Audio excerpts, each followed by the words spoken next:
এই যে ফলটা দেখতেছেন, এটা আমাদের দেশের অনেকটা ওই বাঙ্গি ফ্রুটের মতো, কোরিয়াতে বলে ছামে। এই ছামে কোরিয়ানরা অনেক বেশি পছন্দ করে। আমি প্রথম তো খাইতামই না। আমি বলতাম যে আমাদের দেশে কত বাঙ্গি আছে, আমরা খাই না। ম্যাক্সিমামই আমরা অনেকেই বাঙ্গি খাই না। আমাদের দেশের বাঙ্গিটা একটু অন্য কালারেরও পাওয়া যায়, একটু কেমন গোলাপি গোলাপি বা একটু অন্য কালার, খুব সুন্দর লাগে দেখতে। আর এইগুলো হচ্ছে সাদা এবং খুবই মিষ্টি স্বাদের। এগুলো আমাদের দেশেরগুলোও মিষ্টি। তা আমি বলতাম যে আমি খাবো না।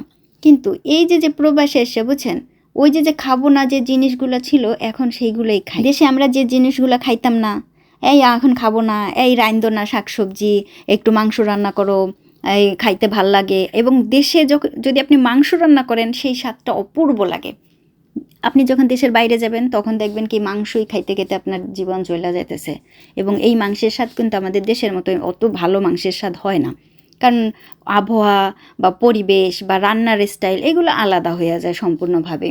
তারপরে দেখেন এই যে আমরা যে দেশের বাইরে থাকি যারা, এই প্রবাস জীবনটা এমন এক অবস্থায় আছে, আমরা মানে একটু সবজি খাওয়ার জন্য, দেশের একটু ফল খাওয়ার জন্য, আম তো আমরা মানে চোখেই দেখি না এরকম অবস্থায়। আমের যে কি দাম, এক একটা আমের দাম প্রায় 1200-1300 টাকা, ছোট্ট একটা আমের দাম। তাই দেখেন আমি কিন্তু হাত দিয়ে খাইতেছি, আমার আবার কাঁটা চামচ লাগে না। আপনাদের দুলাভাই কাঁটা চামচ দিয়ে খায়, আমি হাত দিয়ে নিয়ে খাইতেছি। আবার অনেকে কবে না একটা কাঁটা চামচও লইল না।